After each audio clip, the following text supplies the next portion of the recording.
In today's episode of How It Works, we're going to tell you about one of the most dangerous and effective armament types in World of Warships: torpedoes.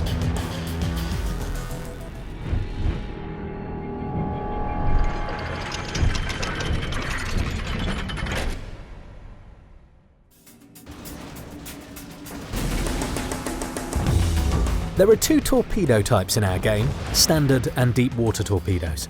The former inflict damage on all ship types. The latter differ by their lesser spotting range and can damage only cruisers, battleships and aircraft carriers.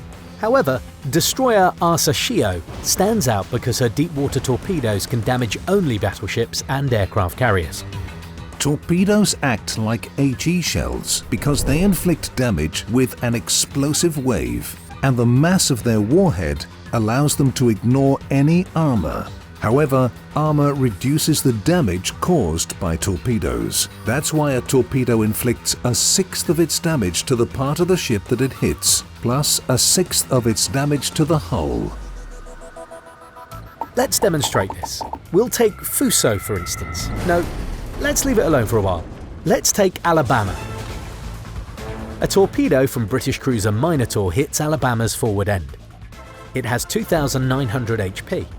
If a torpedo hits Alabama's forward end, it will be destroyed. 2,900 plus 7,755 HP is subtracted from the hull's HP pool. Total 10,655, but we'll see another number in the game, 10,728. Where does this extra 73 HP come from?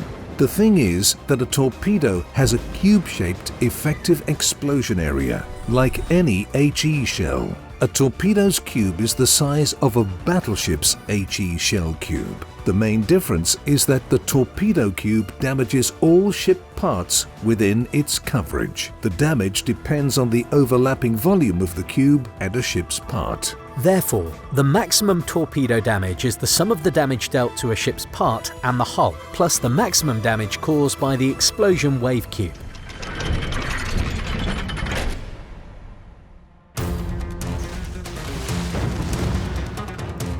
By the way, apart from subtracting the hull's HP, the torpedo cube inflicts damage on the ship's modules and can destroy them. The first to take a hit are magazines, engine rooms and steering gears. However, other modules may suffer as well. The torpedo explosion wave ignores any armor.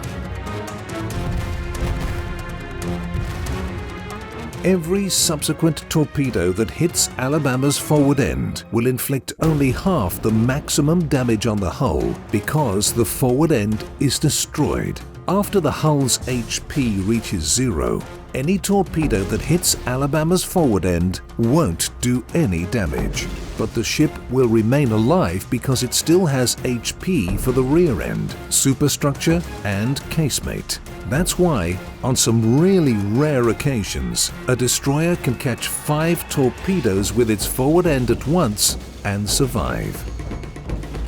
Now let's see what happens if Minotaur launches a torpedo at Alabama's side. Right at the citadel, total damage is 8,250. That's the maximum damage. That's because of the battleship's anti-torpedo protection. It's a specially structured underwater ship part that weakens the torpedo explosion energy and prevents it from damaging the most important compartments. The forward and rear ends don't usually have any anti-torpedo protection. That's why these parts receive maximum damage, while all ships, except for destroyers, have their central part equipped with anti-torpedo protection. Alabama's anti-torpedo protection absorbs 49% of the torpedo damage. That's why the Citadel receives so little damage. Actually, the damage from the torpedo cube will also be added. You can see the anti-torpedo protection of your ship in the port in the Survivability tab.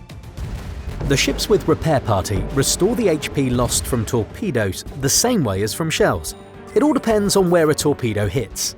All ship parts, except for the Citadel, have the same recovery coefficient. When talking about Alabama, the coefficient will be 0.5, and the Citadel's coefficient will be 0.1.